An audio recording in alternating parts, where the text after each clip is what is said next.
Je m'appelle France et je suis à la CERMA depuis un certain temps. Aujourd'hui, je voulais vous présenter mon travail en tant que brodeuse. Je suis en train de faire une exposition et je souhaitais pouvoir partager mon art et ma créativité avec d'autres personnes de la CERMA et pour tous ceux que la broderie intéresse, par lequel trouve le moyen de pouvoir exprimer sa créativité et ses rêves.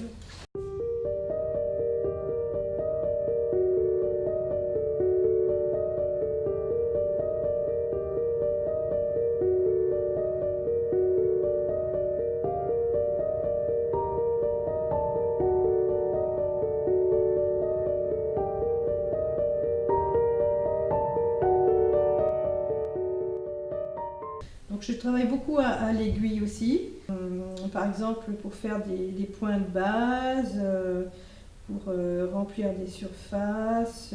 Je travaille beaucoup avec ce qu'on appelle un crochet, le crochet du Neville, c'est la technique dite du crochet du Neville, que j'utilise pour faire de la broderie et le faire plus rapidement qu'on pourrait le faire à l'aiguille.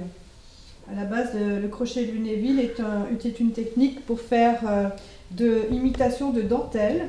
Et comme la dentelle, ça prend énormément de temps, eh bien, ça a été une technique qui a été largement employée en 1810. Par la suite, cette industrie est un peu tombée en désuétude. Là, actuellement, c'est la haute couture qui a retrouvé au crochet du Neville des lettres de noblesse. Là, je fais simplement une bordure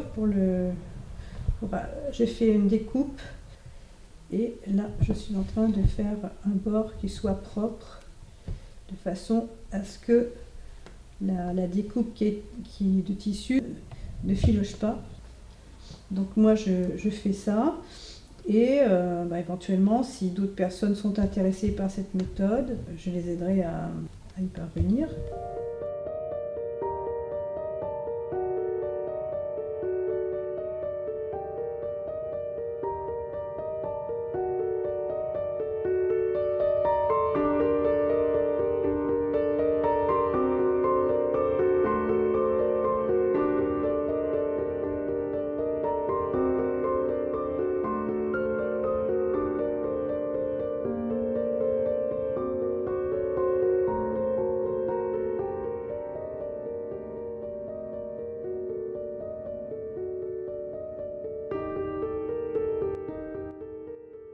Donc ce cadre-là, c'est utilisé principalement pour le crochet du Neville.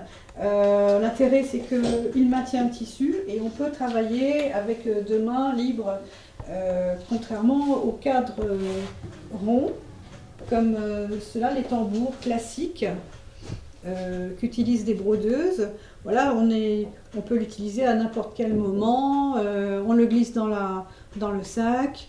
Il existe des cadres ronds, des tambours comme ça, avec un pied qui permettent de pouvoir travailler aussi le crochet pour travailler les points de bovet. Alors il existe plusieurs tailles de tambours, plusieurs tailles, plusieurs formes. Voilà.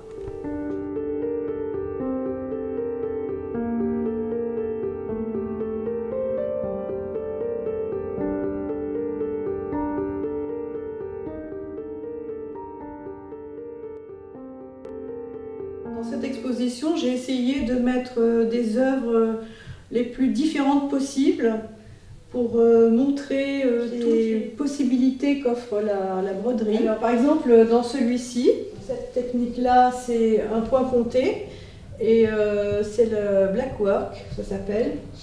C'est une technique qui a été rapportée par Catherine d'Aragon, qui était reine d'Angleterre. Catherine d'Aragon était espagnole. Voilà, c'est du point compté et là il faut calculer entre chaque fil de la trame du tissu, les compter pour arriver à faire le motif réalisé à l'aiguille. Ce motif ici, c'est du passé remordu, dit peinture à l'aiguille. Ça donne un effet de, quand on le regarde de loin, de quelque chose presque comme une photo. L'avantage du passé remordu, c'est qu'on peut jouer avec la couleur des fils différents, les intégrer les uns dans les autres de façon à ce que ça fasse des dégradés et des formes plus douces. Donc celui du bas, c'est un modèle pour un chapeau qui a été fait, alors là, exclusivement avec le crochet du Neville, justement. C'est sur un organza de soie. Le motif est un petit peu transparent. Voilà, c'était censé être un dessus de chapeau. Celui du haut, c'est une iris que j'ai réalisée. Alors là, c'est mixte et à crochet lunéville. Il y a beaucoup à l'aiguille. C'était surtout pour intégrer du raffia. Parce que le raffia est une matière un peu particulière.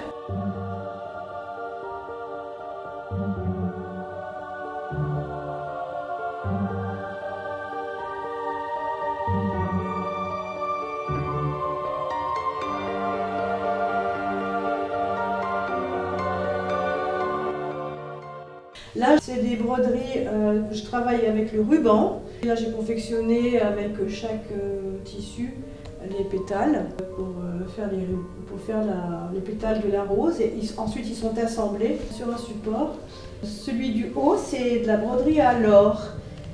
C'est une fleur de lys que j'ai pris de l'art du brodeur de Saint-Aubin, pardon, et qui était brodeur du roi Louis XV. Et il expliquait comment réaliser un gaufrage à la broderie à l'or.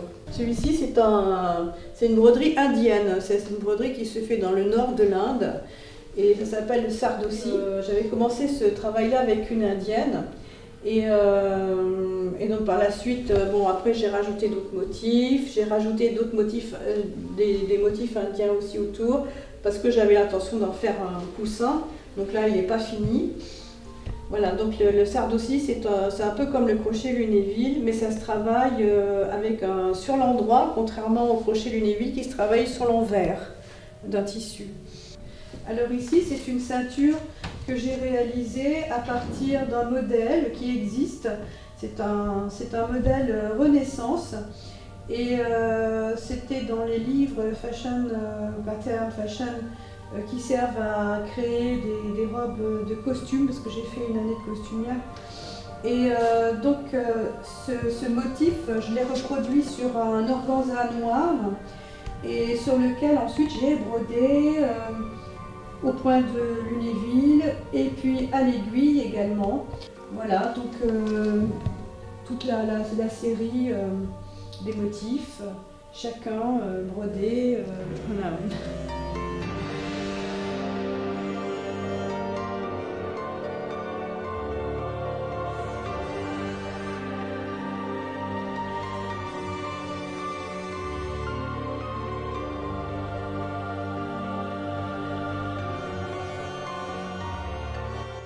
Donc l'atelier aura lieu le dimanche matin de 11h à 14h. Et donc chaque personne apportera son matériel bien sûr. Alors j'espère que nous serons nombreux à pouvoir travailler et que nous pourrons finalement faire une belle exposition à la fin de l'année. Car voilà, j'espère qu'on pourra montrer nos œuvres et puis faire vivre ce petit atelier.